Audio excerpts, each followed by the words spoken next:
We'll be reading 2 Kings chapter 5, verses 5 and 6, and 15 through 27.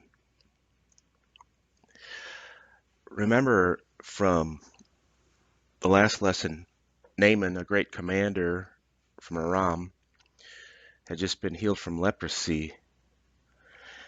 And then it was actually Naaman's servants who helped him to humble out and do what Elisha prescribed, because Naaman had thought Elisha was going to do something spectacular or have a more fancy way to heal him rather than dip himself into the Jordan River 7 times. Well, Naaman ends up being very grateful for being healed, and we'll cover a little bit of that in the reading. And we learn that we also are prone to having different types of leprosies that we can get help with. If you missed that, please go ahead and listen to that on this YouTube channel. So let's read 2 Kings 5 and verse 5 and 6. Remember, the king of Aram said to Naaman, "By all means go." The king of Aram replied, "I will send a letter to the king of Israel."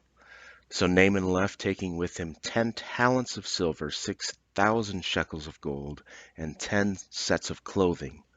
The letter that he took to the king of Israel read, "With this letter I am sending my servant Naaman to you, so that you may cure him of his leprosy."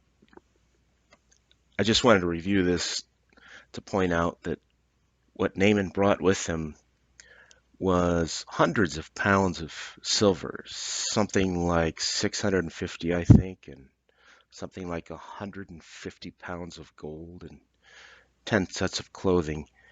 He was ready to give up a very, very generous amount, and it was worth it to him. So let's move forward in verse 15. Then Naaman and all his attendants went back to the man of God. He stood before him and said, "Now I know that there is no God in all the world except in Israel. So please accept a gift from your servant." So he's ready to give this enormous gift to Elisha. The prophet answered, "As surely as the Lord lives, whom I serve, I will not accept a thing." And even though Naaman urged him, he refused. The prophet didn't want a gift for healing the person. He was ministering to him. He didn't want to be paid just to help a person out. This was something God did through Elisha. God needed to be glorified rather than Elisha become a rich man because of it. So in verse 17 we continue, "If you will not," said Naaman, "please let me your servant be given as much earth as a pair of mules can carry, so your servant will never again make burnt offerings and sacrifices to any other god but the Lord." See the gratitude Naaman has. He realizes, well, the prophet doesn't need wealth, but I'm going to begin to worship God from now on.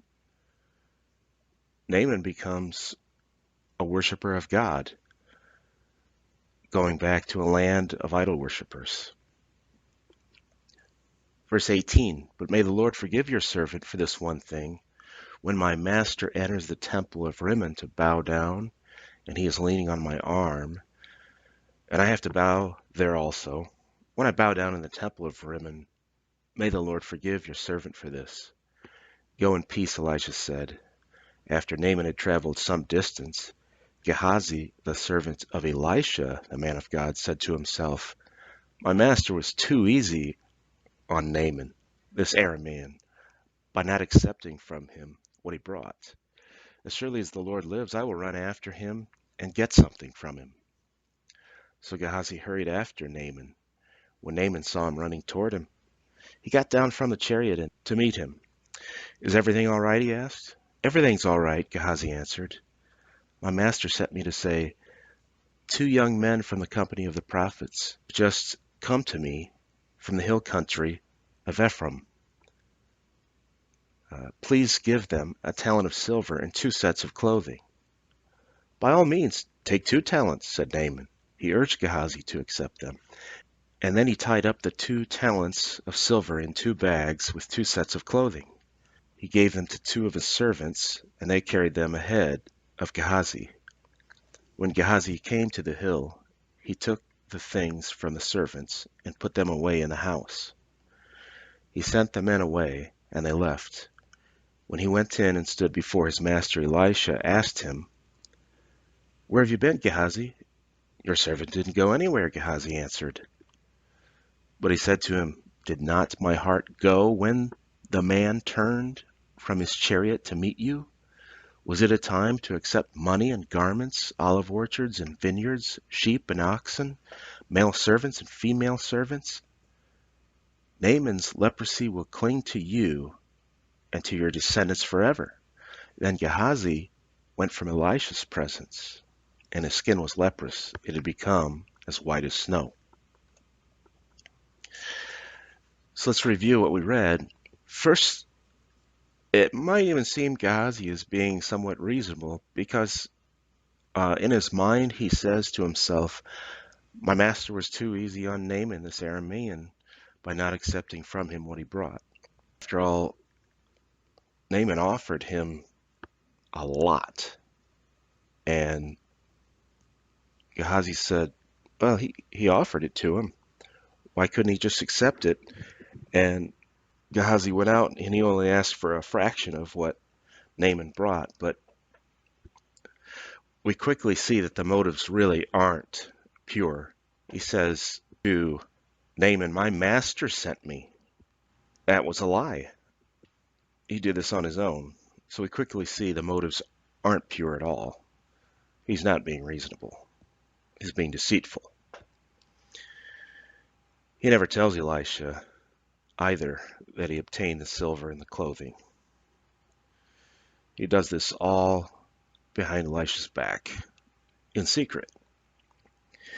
And even then, he has a chance to tell Elisha the truth when Elisha asks him, "Where have you been?" But he lies and said he didn't go anywhere.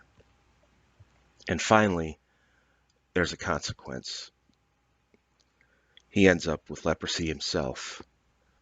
I just want to take away some lessons that are helpful to us. First, if we think someone in our life who has some authority, it could be our employer, a leader, a parent, a supervisor, if they should reconsider our point of view, we could just be honest about it. Naaman tells the servants, "We won't accept this gift." And Gehazi doesn't like that answer. He could have just been honest and said, "I don't know if I feel good about that. Maybe we should reconsider and accept something from him." Now, maybe he wouldn't have liked that answer either, but he should have been honest about his feelings. When temptation comes our way, we need to open up about our feelings. And so I would ask you to consider step one to dealing with any temptation would be to pray. We don't feel good about an answer we receive, or we are in the midst of temptation of some sort. We should pray first before we act out. Now, Gehazi runs after Naaman. Well, he ran in the wrong direction. He should have run away from the temptation. Step two, get out of the situation. If you're being tempted, you should be alarmed and run in the other direction. Get off that website. Get out of that conversation with that person that's unhealthy. Slow down in traffic and not get into that battle on the interstate. Uh, Gehazi wasn't happy with Elisha's answer when they were offered the gift. By definition, temptation isn't easy to overcome at all. So a healthy dose of honesty would be in order. at any point along the way, he could have opened up to one of his colleagues.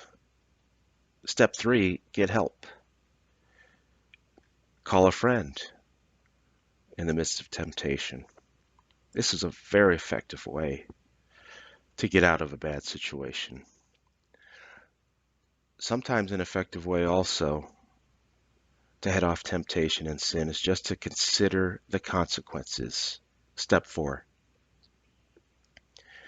These 4 steps of getting out of temptation I read in a book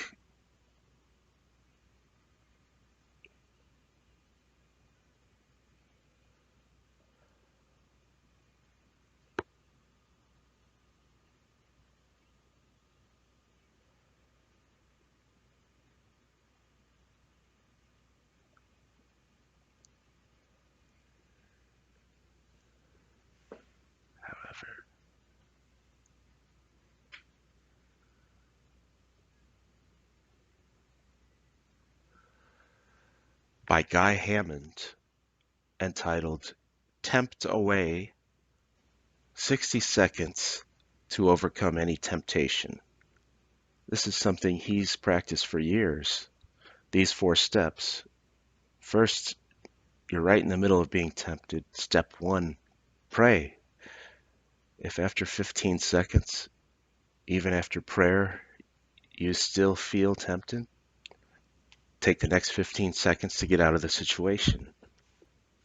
If you've removed yourself from the situation and you're still feeling tempted, step 3, get help from a friend. Text someone, 911. Call someone on the phone. Get a hold of someone. If you can't get a hold of them, get a hold of someone else. 15 seconds later, you didn't get a hold of someone. Step 4, consider the consequences. Think about in the past when you've sinned and the effect it had. No good came out of it. Think clearly. Remember a specific instance. And these 4 steps should be very effective at helping us deal with temptation. We can learn from Gehazi, who didn't take any of these steps, that it's well worth avoiding the consequences to take steps to get out of temptation. I hope this is a helpful lesson today, and I look forward to the next one, and have a great day.